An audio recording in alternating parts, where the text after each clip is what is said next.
1, 2, 3, 4.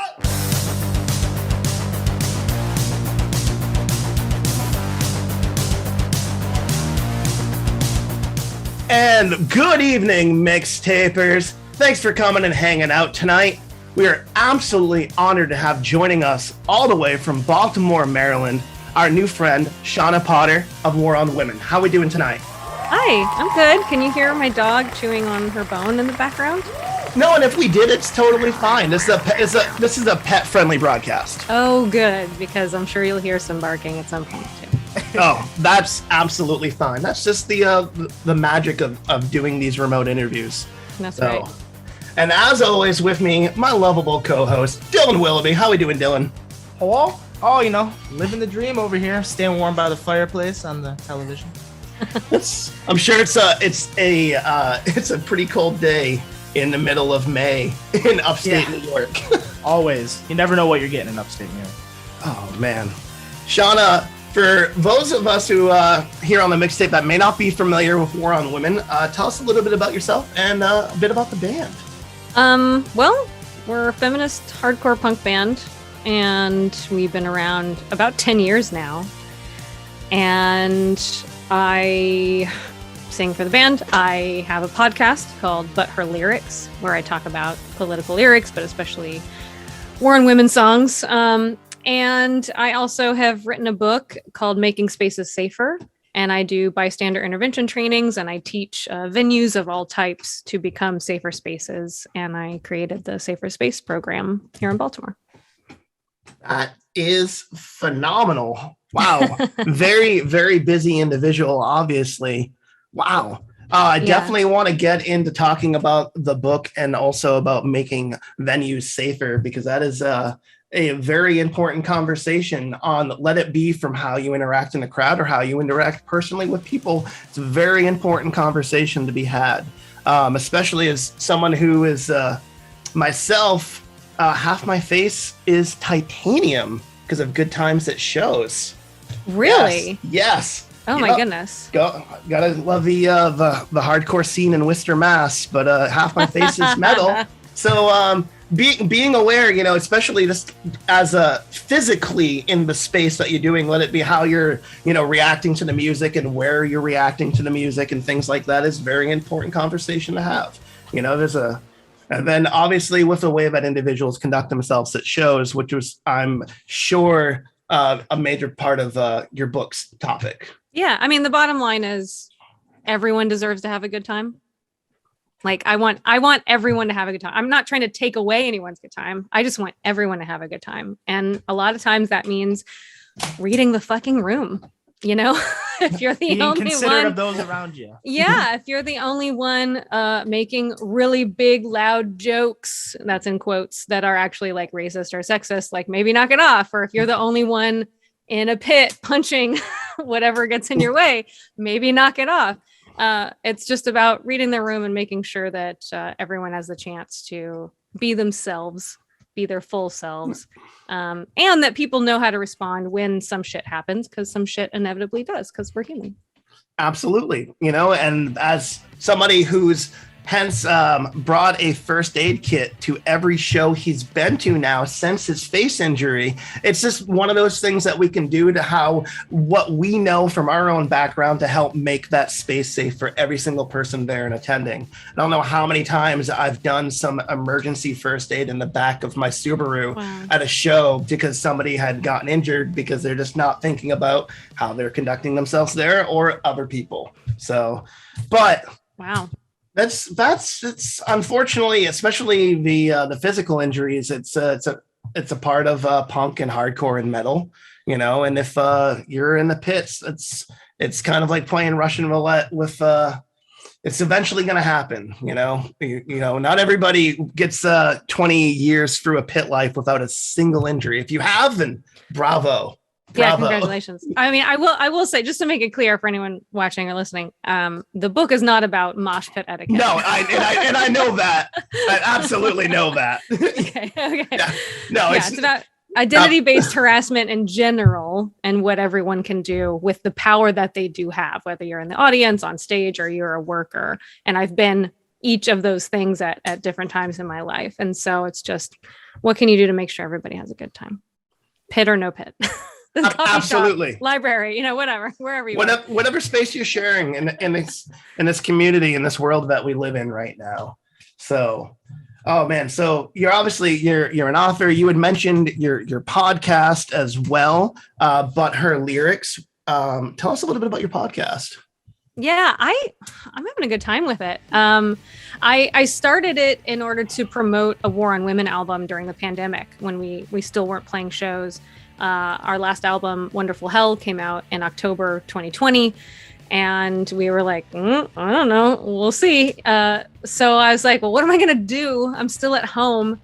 And this just seemed like, I don't know, a cool thing that would allow me not only to talk to my band when I can't be in the same room with them, where I'm asking them about the songs, what do they remember about writing and recording it and things like that. And we can get pretty technical for the music nerds out there if they really want to hear about, certain drum beats and things that I don't understand as a non-drummer. There's a lot of info in there. But then also in every episode, I interview an expert on the topic that I'm singing about, because I know that just because I'm singing about it doesn't mean I'm an expert on it. It's just something I care about. And so I got to talk with a historian about the legacy of this woman in Italy in the 16th century that used to help women kill their husbands because there was no divorce and they didn't know how else to get out of the marriage. And I got to talk to a cannabis activist and expert from our song White Lies, which I wrote about the over-policing of Black men, especially, and the whitewashing of the cannabis industry. And so stuff like that. I just got to talk to a lot of cool people and learn more about the songs that I wrote, and hopefully also provided some guidance for like, okay, what can we do to help the situation? Maybe not the whole 16th century Italy thing, nothing to do there, that's over. But what else can we do on all these other topics? And so I did that for a year. I finished the album, did every song on that album. And then I was like, okay, now what? And I thought, I really like talking to people. I really like interviewing people. Let's do it again. Let's have a second season. So I'm in my second season. And this season, I've done some episodes on War on Women songs. I've done some episodes on topics that I think could or should be War on Women songs. And then after this tour that we're on, I'm going to start interviewing other people about their songs, about their lyrics, about their politics, and see what they have to share with me. So I'm really excited to I don't know, so like widen the scope of what the podcast is and see how that goes. That's absolutely amazing. Because like as lyricists, like just to kind of back up, like you said, like to learn a little bit more on a subject matter that you might not necessarily know, a ton of, because we're not experts in everything. That's impossible. No. But we're obviously, we're inspired by, by so many different things, and we want to, depending, give a voice to certain subject matters and stuff like that. And to be able to go and learn a little bit more, bring in an expert, brings a little bit of clarity to ask the questions of what can we actually do to help and make a difference, and listen to these individuals and just gain the knowledge that they have, because that's so important. And as a writer, to be able to bring in somebody on subject matters and Dylan, I'm sure you can attest to this, that you're writing about, it's an amazing learning experience. It brings a different journey with these songs. That's fucking amazing. It's been really cool to be able to collect a resource list, just a bunch of links or books or where to go to sign a petition or whatever, where to go to learn more. And so like we have these songs, but also here's some links for you to follow if you want to take your own deep dive or if you want to learn how to help. That's really, I don't know, that's been really nice as like, we call ourselves a feminist band. So what are the ways that we can like do more than just like a band? Like what's the extra step that we can take? Sometimes there's not one, but sometimes there is, and one of them is just to be like, here you go, here's the information, let's figure this out together. It doesn't have to be this way. How do we fight this thing, XYZ, whatever the fucking song's about? That episode, I really love that too, because it's not just, I like how you're not just educating, but like you're trying to take that like educating on the topic and like move it towards making actual progress. Because I think that's a bigger, like that's the biggest part of it, is like how can we take like what we're learning about what we know to actually make a difference with the problems that we are dealing with. I think that's something that I feel that way a lot. Just me personally, like, okay, my awareness is raised about something. What do I do? What do I fucking do? Yeah. And so I think I carry that, even unconsciously, I carry that into the band a little bit, this podcast and my book. That's the whole reason I wrote the book, is because people were like, okay, harassment's bad. What do we do about it? And I was like, well, there's all this stuff I normally say in a training. Maybe I should write it down so that everyone can have access to the same information. So do this, fucking do this. which is huge, because right now we're, as a society, especially here in the United States, we're at such a pivotal point where some people are, doing the hard work to self-reflect and maybe realize that their actions in the past have not always been the best. And they're asking that question, what can I do? What can I do to make a difference? What can I do to educate myself to take the next step forward? And that's not always an easy thing to admit, but it's a very human thing to go through. And hopefully people are taking this time, as hard as it is, to self-reflect and realize the society that we're living in this time is desperate, that we need change, we need advocacy, and it's time for individuals to sit and listen to these people that are being marginalized all around the United States. And that's massively important, to have any place that's a database of information for positive change right now. So I think it's amazing. I'm just blown away. I want to, because it's beautiful. It's beautiful. And you ask yourself, like, what can we do to make a difference? And like, it doesn't always have to be, like, say, on a big public platform. Change comes within your community by starting to be a good neighbor to everybody around you, Yeah. And I think that is very present in my book as well, of just, yes, if we think about sexual assault, rape, murder, like that's like lynching, the defacing of people's mosques or whatever, it's like, that seems really big. And how the fuck am I as an individual supposed to combat those huge things? It can be overwhelming, and it makes people maybe not even start to figure out what they can do, because it seems like it's too much. And so in my book, I say, well, you have so much power in those little moments with individuals, one-on-one, or, yes, you're just in a band and you're going on tour and you're on stage, but guess what? When you're on stage, you have that microphone, you could say anything on that mic. And what if it was positive? What if it was like, don't fucking grope people? What if it was letting people know what the harassment policies are, or who to talk to if there's an issue? Like, there are things we can do. We have to not let ourselves get stuck because the issue seems so big and overwhelming. We just have to take every moment as it comes and utilize the skills and the power that we do have in those little moments, because they add up. All those little moments from all of us, they add up, and that's what creates change. Absolutely. You're absolutely right. Like I said, it starts within your neighborhoods. It starts within your local community by leading and giving a positive example, and be a willing participant, to be a member of this society, to be kind, to be positive, and to help those in need around you. And it's just those small, like you said, those small, seemingly small moments, because you said, like, trying to think of the big, like, how am I gonna stop misogyny in the workplace? Be like, well, you don't let assholes make stupid fucking jokes, and you put them in the, and you start somewhere. You recognize, like, be like, no, I'm like, no one's laughing about that. Like, and start small. And that's, like you said, that's how real change that's how we build momentum. You're absolutely right.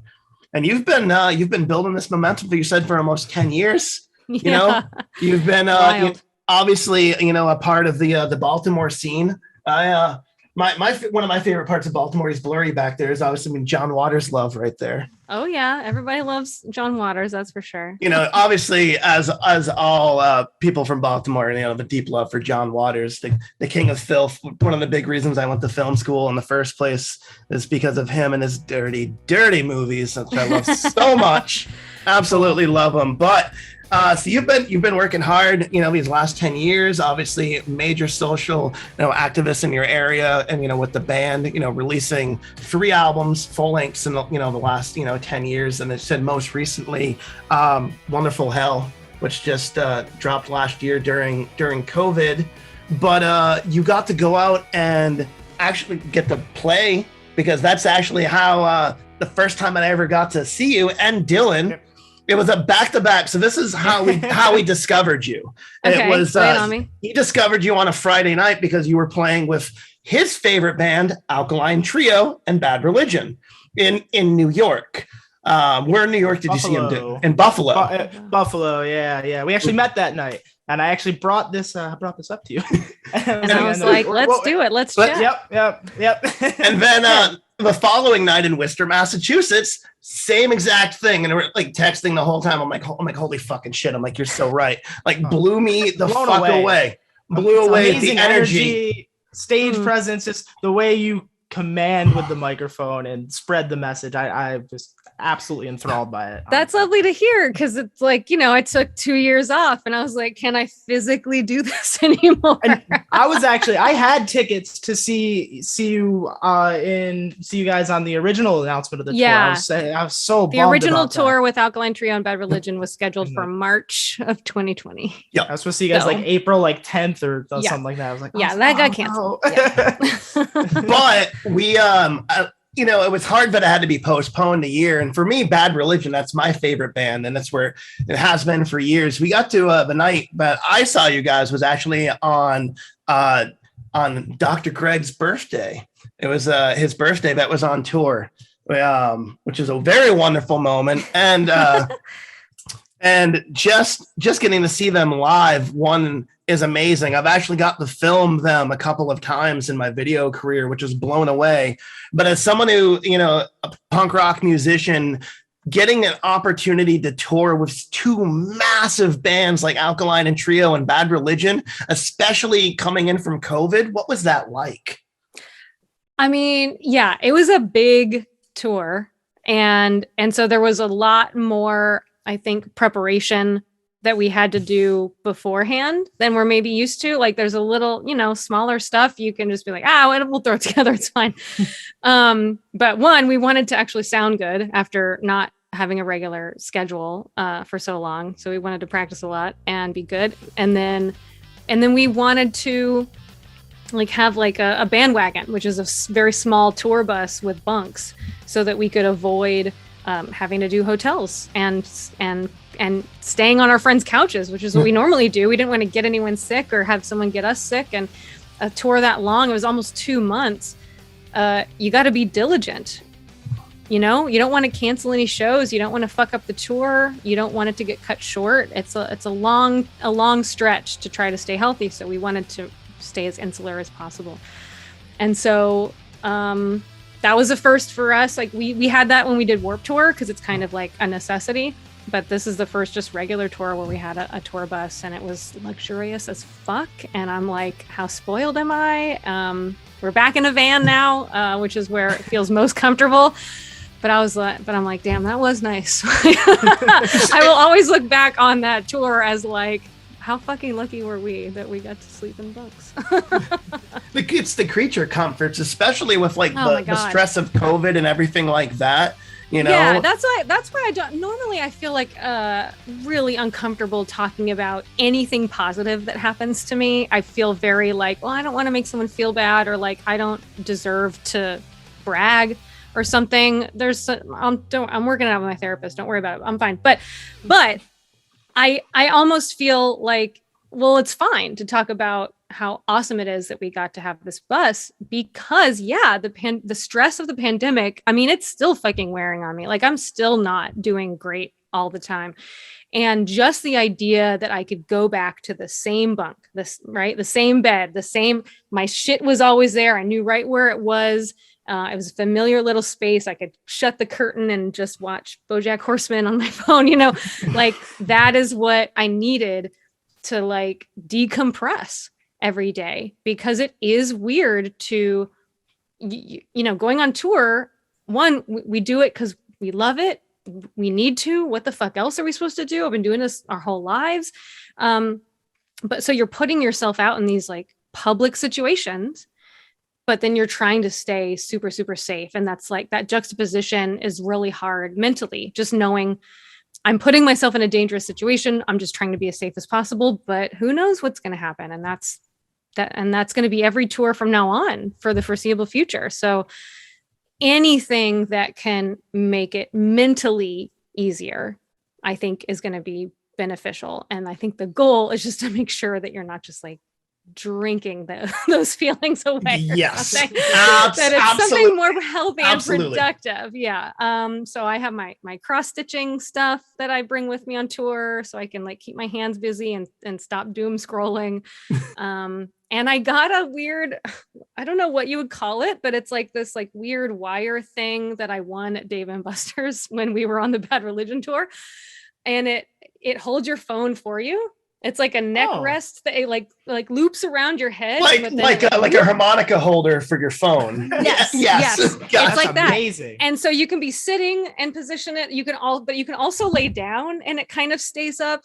And so I was rocking that on the last tour all the time in my bunk because unfortunately I got like really sick with like food poisoning for a while. Like it just wasn't a great tour for me health wise. And so I was just like Netflix 24/7. Like every second I was like, I can't help anybody load in. I can't do anything. I feel like shit. Let me just lay here so I can do that half hour of aerobics on stage and then come back and get to the next show and the next show and the next show. So yeah, the neck thing is cool and then my hands don't hurt. I don't know why I'm really getting into this very specific information about touring, about how I tour. I don't know why I'm doing this. It's not interesting. Sorry. It's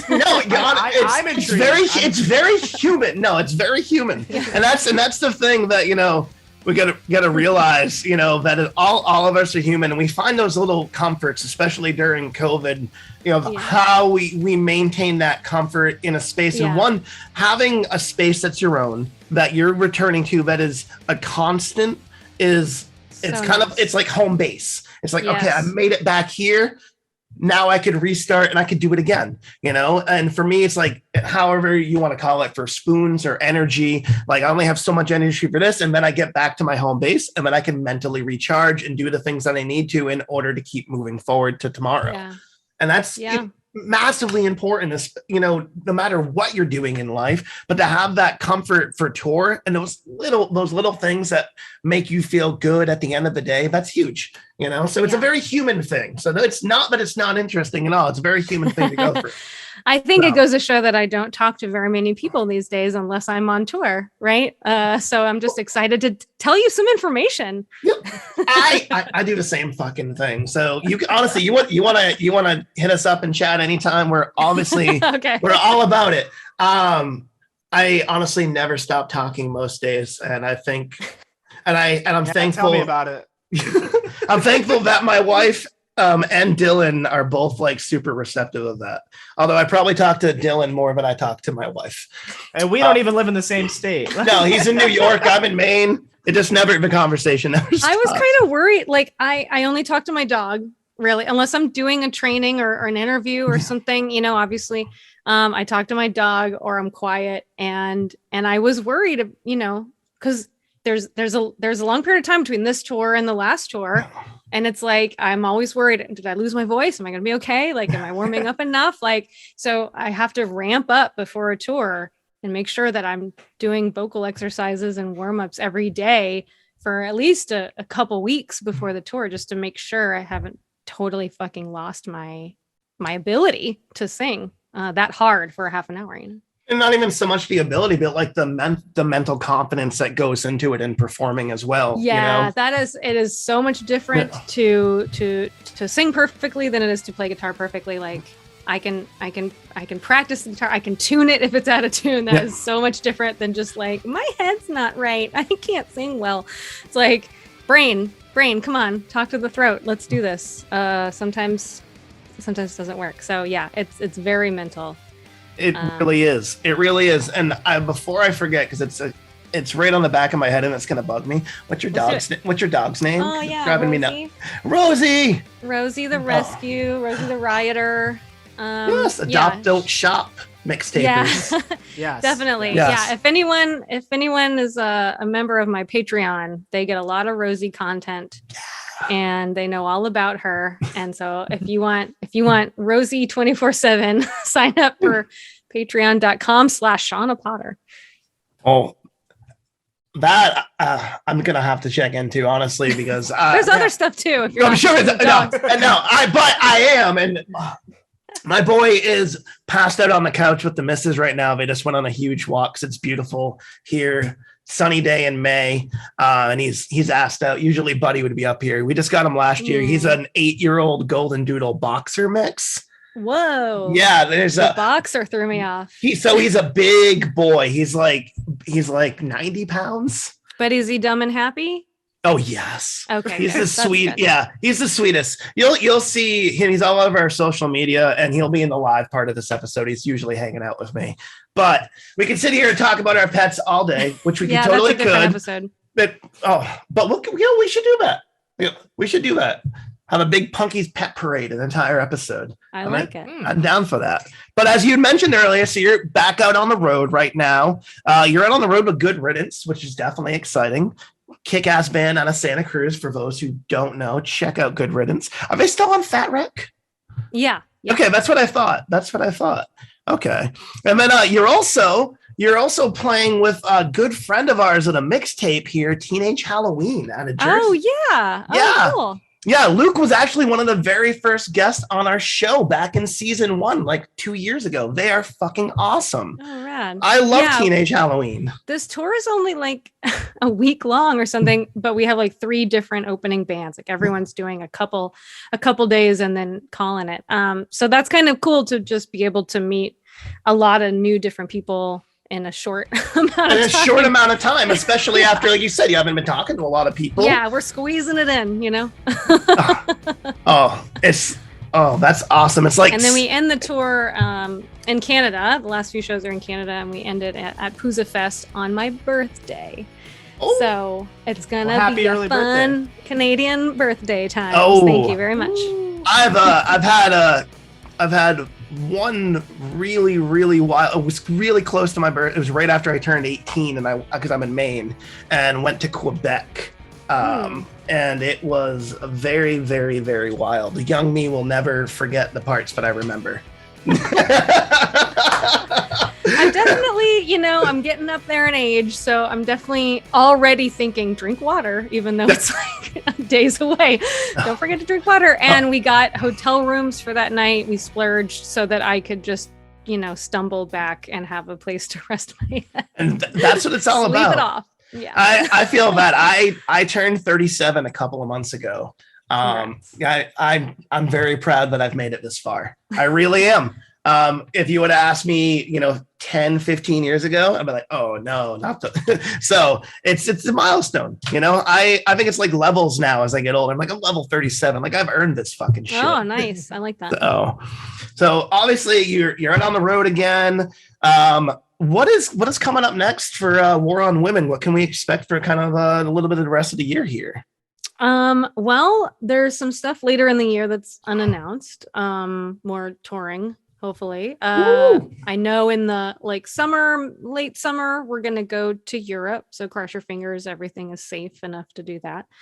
Because I'd like to go back. Seems like fun. And we're working on new songs, actually. That's kind of what we're doing in between the little spurts of touring that we have planned. Because, as you said, you put up the, Wonderful Hell last year. So I would imagine that's what I would be doing. Late 2020. 2020. Oh my God. I keep forgetting it. It's 2022. I keep forgetting that. Like I'm like, oh yeah. Like it takes about till June to figure out that I'm like, oh yeah, it's 22 now. It takes like 6 months. And then I get it right. And then it's another year. And then I got to figure that out again. Yeah. Same. That's life, but no, that's exciting. So obviously new material coming up, and potential tour announcements coming here soon. But I know tonight you're playing in Michigan, so that should be exciting. Hopefully it's a good turnout for everybody there. So if you're watching this, what the fuck you're doing? This is probably the opening band playing right now. You should probably, if you're in Michigan, and now to the show. Hamtramck, Michigan. This is good. Funny. I'm not.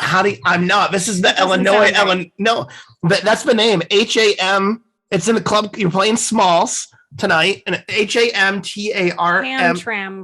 You're right. It is. I'm looking at it, and it's very strange. I'm so confused. I hope anybody in Michigan is watching this. Please, this is the whole Illinois shit from last week. So I was saying Illinois, and I got corrected. I was like, oh, so if anybody's from Hamtramck, fucking Michigan, tell me how to say it, because obviously this is a bad start to the year if I can't say any of the town names. We'll see you at Smalls, though. It's called Smalls. Smalls in Michigan. So we'll see you at Smalls. You know where that is. And then we'll see you in Canada tomorrow for the next 3 nights. Hell yeah. And then ending on your birthday. So happy early birthday. Thank you. Yay. Everybody Venmo me coffee money at Shawna C. Potter. We'll bring that right up on there. That's my creature comfort too on tour, is just getting like the biggest, most expensive Starbucks every This is what I'm drinking. I'm drinking coffee. I'm a very much like a caramel macchiato type of guy. That's probably one of my favorite. I got fancy taste. I'm basic. I just get like iced coffee. Yeah, Dylan, I think I mostly get just like black iced coffee, or like add oat milk or coconut or something fun like that. Add some cinnamon.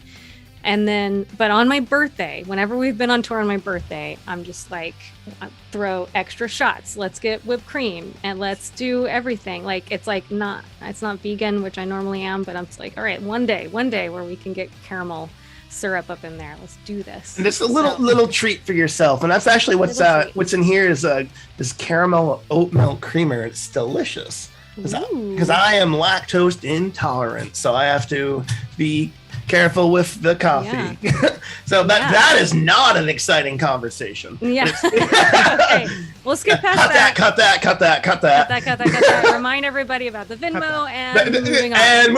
Okay. Oh God. So Shawna, this has been awesome hanging out with you tonight, getting to know a little bit about your activism work, your work in the band, a little bit of tour life, how we stay human in our everyday creature comfort moments, which is huge. Yeah. But it's a journey. I never like to put parameters on these types of conversations. I just like to see where the adventure takes us. And tonight was a great one. And I'm really excited to do a deep dive when I'm not doing this stuff. I'm actually on the road, driving most of the time. So having a new podcast to listen to is great. So where can we listen to But Her Lyrics? Wherever you normally listen to podcasts. It's everywhere. I would say, everywhere. If you like the band, maybe start from the beginning. But if you're like, I don't care, it's like, you don't even have to like our band to get something out of the podcast. And I tried to make sure of that. It's still interesting conversations about music and lyrics and politics and social justice issues. So you can certainly skip around to whatever sounds the most fun to you as far as subject matter goes. But I'm really digging what I'm doing this season too. So catch up and then like and subscribe and all that bullshit. Fuck yeah. And obviously, definitely for making spaces safer for your book. We'll have links down below in the chat to be able to check that out. And obviously go check out War on Women here on tour right now with Good Riddance, and also on wherever you listen to your music, if it's Spotify or Bandcamp or maybe like Flintstone style, like conch shell. I don't know whatever. I don't know what I'm into it. That's what, see, all the young, Dylan's like a decade younger than me. So like he lets me know like the latest fads in music. So apparently conch shell MP3 players are all the rage. I don't know. Yeah, that's what's hip right now for sure. Good to know. It's how trends come full circle, even 2 million years later. Okay, well I'll search all my closets for my old conch shell with the 1/8 inch in. Oh my God, Shawna, this has been awesome. My guest this evening, Shawna My Potter. first conch shell. Okay, it just came to me. Sorry, I had my to say first, it. my first conch shell. No, I had my first Sony, and it was. And that should be my first conch shell. That's Yes. a perfect name for it. Yeah, We like to I do. had to explain it though, so it's not as funny. I apologize. That makes it funnier. That makes it funnier. But you know, That's the best way we to like tell it. Dylan loves making commercials for fake products for the show, so we might have to make that into like a part of the mixtape universe lore is conch shell MP3 players. That's fucking funny. Let me know if you need me to send in a voice memo Oh! for voiceover stuff. Oh my! Oh yeah, we'll talk fake more about product. that. We're gonna talk about that. Shawna, you have an awesome time rocking out at Smalls tonight in Michigan, and enjoy your birthday in Canada. We absolutely, from the bottom of our hearts, thank you for coming to hang out with us tonight. This has been an amazing evening. Thank you both. Thank you, Dylan. Thank you, Punky. Thanks for warming me up by the fire. I really appreciate it. Aw. Of course. Gotta keep it Till warm. next time. All right, mixtapers, we're going to be checking out a bunch of War on Women tonight, so hang out for a little bit longer. Until then, stay tuned.